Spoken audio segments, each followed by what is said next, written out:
अस्सलाम वालेकुम, मैं हूं जावेद फारूकी। तहरीक इंसाफ ने लाहौर में एक बड़ा जलसा किया है और उसकी बड़ी चर्चा भी है। और चर्चा जो उसकी है वो बजा तौर पर है। मैं खुद वहाँ पर मौजूद था। बहुत बड़ा जलसा था, नो डाउट। इसका कंपैरिजन किया जा रहा था कि 2011 के जलसे से ये बड़ा है या छोटा है। मतलब ये है कि उसमें किसी ने बंदे गिने थे, ना इसमें किसी ने गिने हैं। लेकिन 10 साल पहले का वो जलसा और 10 साल के बाद ये जलसा, इसको मेरा ख्याल है कि हर जलसे को उसके हालात के मुताबिक जो है वो उसको असेस करना चाहिए, उसका तजिया करना चाहिए। वो उन हालात में बड़ा जलसा था और ये मौजूदा हालात में बहुत ही बड़ा जलसा था। इसमें कोई कंजूसी नहीं करनी चाहिए। अगर कोई करता है तो ये ज़्यादती है। उसके अंदर जिस किस्म का क्राउड था और जितनी इन्वॉल्वमेंट थी लोगों की, दो बातें जो है ना वो बड़ी इंपॉर्टेंट है। एक तो ये कि नंबर ऑफ पीपल के लोग कितने थे। दूसरी ये बात कि वो जो लोग थे उनकी इन्वॉल्वमेंट का लेवल क्या था। तो सच्ची बात है कि जलसे के अंदर इन्वॉल्वमेंट का ये लेवल, ये अंदाज, ये अपने लीडर के साथ ये वाबस्तगी का ये स्टाइल मैंने बहुत कम देखा है। यानी आप शुरू हो जाएं स्टेज के पास, जो करीब तरीन जो इंक्लोजर थे वहाँ पर एक तरफ वो सामने यंगस्टर्स थे जो आम आवाम थे, और उसके राइट साइड पे जो है यानी स्टेज से राइट साइड पे वहाँ पर वो फैमिली इंक्लोजर बनाया गया था। और फैमिली इंक्लोजर के अंदर फैमिलीज़ मत पूछें कितने थे लोग। यानी लोग अपने बीवी, बच्चों, बहनें, बूढ़ी माएँ और शीरखार बच्चे ये उठाए वो वहाँ पर आ रहे थे। और कोई उनकी वाबस्तगी का कोई आलम था। वो जितनी भी उसकी तारीफ़ की जाए या जितना भी उसे सराहा जाए या कहा जाए कि अच्छा था, वो कम है।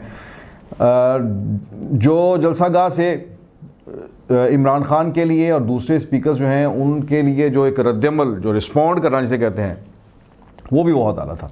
खैर, ये तो होगी एक ये बात कि जलसे में कोई कमी नहीं थी और इमरान खान को कम अज़ कम ये कम्प्लेक्स बिल्कुल नहीं होना चाहिए और नहीं होगा कि उनके मसल्स जो हैं वो अवामी लिहाज से कोई कमज़ोर हैं। कि लाहौर शहर के अंदर एक कॉल के ऊपर, और मज़ीद इसमें थोड़ा सा और भी ऐड करूं जलसे के हवाले से, कि ये सारे के सारे लोग जो थे, इसमें जो मेरी अपनी असेसमेंट है, जो मैंने खुद देखा, वो ये था कि तकरीबन 80% जो उसके अंदर हाज़िरी थी वो लाहौर का शो था। और उसमें कोई ऐसा भी नहीं मुझे नज़र आया कहीं वो लंबा चौड़ा कोई अरेंजमेंट कि अच्छा कोई ट्रांसपोर्ट कोई लंबी चौड़ी चली आ रही है। कि देखें ना, जब कोई जलसे ऐसे अरेंज किए जाते हैं ना दूसरे शहरों से, तंजीमें जो है इन्हें इन्वॉल्व किया जाता है, तो हम ये देखते हैं कि बाहर से आने वाली बसें दूर दूर तक लगी होती हैं और वो दूसरे शहरों की बसें ख़ास अपनी शक्ल से ही पहचानी जाती हैं। इसमें इस किस्म की कोई चीज़ नहीं थी। तो लोग अपनी कारों पर, अपनी मोटरसाइकिलों पर वो इस तरह से आए। सो उन्होंने पूरा इमरान खान के साथ यकजहती का इज़हार किया। अब आए दूसरी तरफ, इस जलसे का सियासी पहलू क्या है। वो जलसे का सियासी पहलू ये है कि ये जितना तगड़ा जलसा था और जितना जो उसके अंदर क्राउड था वो जितना तगड़ा और दिलेरी दिखा रहा था और बहुत एनर्जी लेवल उनका बड़ा हाई था, उतना ही खान साहब का एनर्जी लेवल मुझे लो नज़र आया है। उतना ही जितना तगड़ा जलसा उतना ही माड़ा कप्तान। वो कैसे? वो ऐसे कि जो एक, हम तो सीधी सी बात करेंगे, उनका जो बयानिया वो लेकर चले थे और जहाँ से वो उन्होंने बात की शुरू की थी और कहा था कि मैं बाहर निकलूँगा और मैं बहुत ख़तरनाक हो जाऊँगा, वहाँ से शुरू हो जाए ना। और फिर उसके बाद जिस तरह से उन्होंने शुरू के 1-2 जलसों के अंदर भी अदालतों के ऊपर उन्हें घसीटा और कहा कि 12 बजे जो खुल गई अदालतें और ये वो, और भी बहुत सी चीज़ें सामने आई कि जैसे ये कि एस्टेब्लिशमेंट के अंदर उनके लिए सपोर्ट है और डिवाइड है, ये सारी बातें भी होती रहीं। ये मुमकिन है वहाँ पर हो, लेकिन इस वक्त जो सूरत हाल है, जो सुनने में आ रही थी बातें कि अच्छा कहीं पर खान साहब को कुछ कन्वे भी किया जा रहा है, तो ये रात के जलसे में बहुत क्लियरली नज़र आ गया कि खान साहब का भी जो लफ्ज़ बहुत मशहूर हो गया कि सॉफ्टवेयर जो है वो अपडेट हो गया है, उसमें खान साहब की टोन चेंज थी। और ये पीटीआई के मजमूई तौर पर टोन जो है लीडरशिप की वो चेंज है। वो बाकी भी मैं बताता हूँ कहाँ कहाँ टोन चेंज हुई है और कैसे कैसे सॉफ्टवेयर जो है अपडेट हुआ है। खान साहब जो बातें कर रहे थे, जो फ़ौज के ख़िलाफ़ जो बातें कर रहे थे, जो अदलिया के हवाले से जो बातें कर रहे थे, वो रात के जलसे से पहले उन्होंने इस जलसे का एक माहौल बनाना शुरू किया और बाकायदा एक इन मैसेज इन ये जो वीडियो में पैगामा जो उन्होंने रिकॉर्ड करवाए, इनके ज़रिए से इस्टेब्लिशमेंट को उन्होंने बाकायदा कम्युनिकेट किया है, मैसेजिंग की, कि वहाँ पर बताया कि मैं अब चेंज्ड हूँ और मैंने अपना बयानिया जो है उसे आपके मुताबिक कर लिया है। वो कैसे कि एक वीडियो मैसेज जो है वो उससे जलसे से पहले 2 दिन चलता रहा, जिसमें लोगों को कहा गया कि भाई हमारी किसी से जंग नहीं है, पाकिस्तान की फ़ौज जो है बहुत प्रोफेशनल फ़ौज है और पाकिस्तान इस फ़ौज के दम कदम से है, और ये फ़ौज ना होती तो पाकिस्तान के 3 टुकड़े हो चुके होते। दुनिया की ताकतवर तरीन फ़ौज है, प्रोफेशनल फ़ौज है, और उसके जो है वो तारीफ़ों के पुल बांध दिए गए। ये जो है ये मामला तब से हुआ जब से ट्विटर के ऊपर इनकी पार्टी के अंदर से जो है वो ट्रेंड्स चलाए गए फ़ौज के ख़िलाफ़ और जनरल बाजवा के ख़िलाफ़ ट्रेंड्स चलाए गए, और उसके बाद फिर वो जो भी हाथ डाला गया, जैसे भी किया गया, कि कहते हैं कि सॉफ्टवेयर जो है अपडेट हुआ है तो सॉफ्टवेयर इंजीनियर जो हैं वो एक्टिव हो गए। एक तो ये उन्होंने जलसे से पहले उन्होंने ये मैसेज इस तरह से भेजा कि जिसके अंदर उन्होंने ना सिर्फ ये कि अपनी तरफ से इस्टेब्लिशमेंट को ये मैसेज दिया कि मैं कुछ ऐसे मोड में नहीं हूँ कि मैं लड़ाई नहीं करना चाहता, दूसरा वहाँ पर आने वाला जो उनके जो लोग हैं, उनके जो मद्दा हैं, उनके जो वोटर सपोर्टर हैं, उन्हें भी ज़हनी तौर पर तैयार किया गया कि आप इस माइंडसेट के साथ इस जलसे में आए, कोई इतना बड़ा ऐसी कोई इनकलाब लैंड नहीं तुरे हुए। तो ये एक इस तरह से, उसके बाद फिर जलसे के अंदर जो उन्होंने स्पीच की, उस स्पीच में पहले शाह महमूद कुरैशी ने कहा कि माहौल बनाया और लोगों को समझाया कि इमरान खान अभी जो स्पीच करने लगे हैं उससे हज़म करने के लिए पहले एपिटाइज़र जो है वो दिया जाए, ताकि वो स्पीच जो है, लोगों की तवक्कुआत ये थी कि शायद इसके अंदर कोई लॉन्ग मार्च अनाउंस होगा और बस जैसे कहते हैं कि फड़ लो कि उसके बाद जो है ये चलेंगे और इमरान खान हर चीज़ जो है उड़ा देगा, बहा ले जाएगा, कोई ऐसी अनाउंसमेंट, बड़ी अनाउंसमेंट आएगी। पहले ये एक ऐसा था, लेकिन पहले शाह महमूद कुरैशी ने तकरीर की और उसके अंदर उन्होंने लोगों को बताया कि इस वक्त पार्टी कहाँ पर खड़ी है। उन्होंने बताया कि नाम तो उन्होंने फिर उसे साजिश का ही दिया, लेकिन लोगों को ये बता दिया कि इलेक्शन कमीशन की तरफ से तहरीक इंसाफ के ख़िलाफ़ और इमरान खान के ख़िलाफ़ फैसला आने वाला है, और ये कहा कि ये कोशिश की जा रही है कि इमरान खान को नाअहल किया जाए, तहरीक इंसाफ को बैन किया जाए, ये फ़लाँ। तो इस तरह की एक स्पीच करके लोगों को डराया भी गया, और उन्होंने ये भी बताया कि इस किस्म की जो चीज़ें हैं, जो ख़तरात हैं वो मंडला रहे हैं। उसके बाद इमरान खान ने स्पीच की तो इमरान खान ने ये साफ अल्फाज में कह दिया कि मैं बिल्कुल लड़ना नहीं चाहता। ये बड़े खुले अल्फाज में उन्होंने कहा मेरी तरफ से ये मैं खुलकर ये कहता हूँ कि मेरा किसी से कोई टकराओ, कोई तसादम मैं नहीं चाहता। हम सिर्फ ये कहते हैं कि जो है जिनसे गलती हुई है अब वो इस गलती का मदावा ये करें कि इलेक्शन की तरफ जाएं।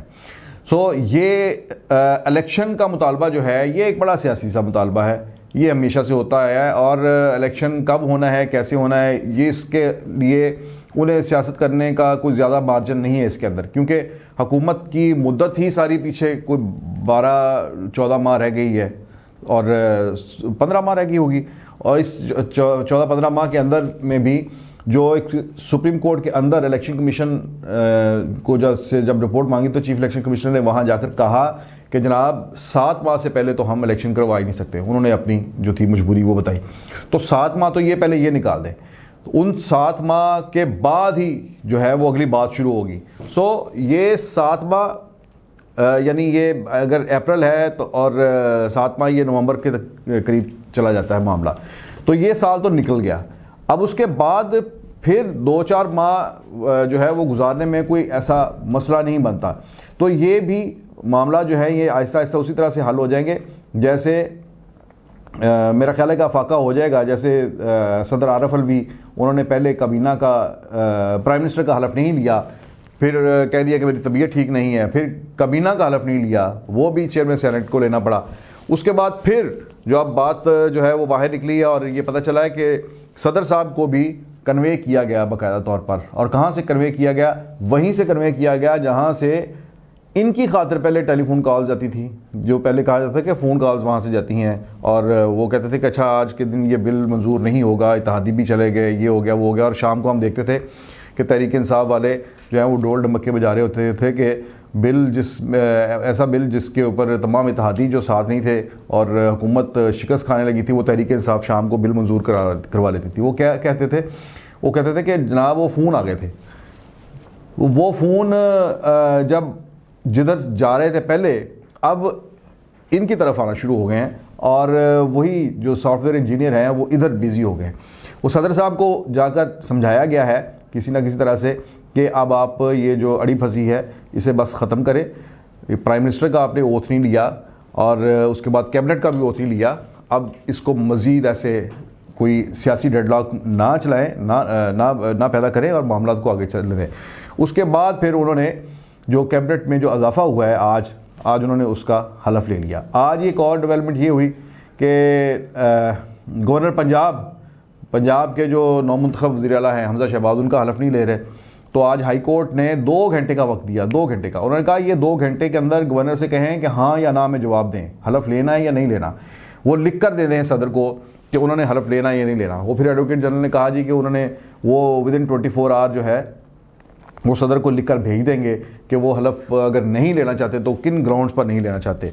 तो उस पर हाई कोर्ट ने ऑर्डर्स किए हैं, सदर से कहा है कि हलफ जो है, इलेक्शन तो हो गया है, अब इलेक्शन से आगे की बात करें आप। यानी उन्होंने वो तमाम इतराज़ात हाई कोर्ट ने एक ही हेयरिंग के अंदर, एक ही घंटे के अंदर हाई कोर्ट ने वो जो कचहरी एक लगाई थी गवर्नर साहब ने, जिसमें सेक्रेटरी असेंबली से रिपोर्ट मांगी गई चीफ मिनिस्टर के इलेक्शन के हवाले से, वो सारे का सारा उन्होंने निपटा दिया हाई कोर्ट ने। उन्होंने कहा कि इलेक्शन तो हो गया है, अब वो तो उसको तो डिस्कस ना करें, और वो हुआ भी हाई कोर्ट की ऑर्डर पर था। उन्होंने कहा अब ये इलेक्शन तो हो गया है, अब उससे अगली बात करें कि हलफ लेना किसने। और सदर से कहा है कि ये गवर्नर साहब का आपको जवाब आता है, लेटर आता है, तो उसके बाद आप ये किसी को अपॉइंट करें, नामजद करें कि उसके बाद गवर्नर ने हलफ अगर नहीं लेना, अगर उन्हें पसंद नहीं है ये सीएम की शक्ल या ये सिस्टम के अंदर वो साथ नहीं चलना चाहते, तो फिर सदर साहब ये बताएं कि गवर्नर की जगह पर हलफ कौन लेगा। सो ये एक और जो है आज इस किस्म का एक मामला हुआ है जिसके अंदर तहरीक इंसाफ को कट टू साइज किया गया है और उसे कहा गया है कि हुन अपने ठिकाने से रहो और सिस्टम को चलने दें। ये अब तहरीक इंसाफ जो है रात के जलसे में जिस तरह से वो लॉन्ग मार्च का भी अनाउंस नहीं हुआ और उसके लिए आगे डेट्स जो हैं वो अनाउंस कर दिए कि मीटिंग्स होंगी और जलसे होंगे, जिसके बाद जो कहा जा रहा है कि तहरीक इंसाफ की तरफ से कि हुकूमत को एक डेडलाइन दी जाएगी जिसके अंदर वो उसे कहा जाएगा कि आप इलेक्शन अनाउंस करें, वरना फिर उसके बाद फिर जो है वो लॉन्ग मार्च अनाउंस किया जाएगा। लेकिन बहरहाल ये वक्त बहुत कम है, या तो ना ये 4-5 साल की हुकूमत हो तो फिर उसमें आप कहें कि हमने जनाब ये 2-4 माह के अंदर हमने ये काम चलाकर और हुकूमत को ख़त्म कर दिया या उसके ऊपर प्रेशर बिल्डअप कर दिया। लेकिन ये हुकूमत है ही साल सवा साल की, इसके अंदर ज़्यादा मार्जिन नहीं है पॉलिटिक्स करने का। हाँ ये ज़रूर है आप जलसों की बहार लगाएं, अपने कारकुनों को एक्टिव करें। सो तहरीक इंसाफ को अब देखना है कि वो इस जो सॉफ्टवेयर इंजीनियर्स हैं वो मुकम्मल तौर पर उसे आराम करते हैं या अगले 1 साल तक आराम करने के लिए, या फिर वो मज़ीद सड़कों पर बाहर निकलती है। अगर मज़ीद सड़कों पर बाहर निकलती है, दबाव बढ़ाती है और ये हुकूमत को कहीं तंग करती है, डेडलॉक का शिकार करती है, फिर सोचना पड़ेगा कि इसके पीछे है कौन। आइंदा व्लॉग में फिर मिलेंगे, इजाज़त दीजिए, अल्लाह हाफिज़।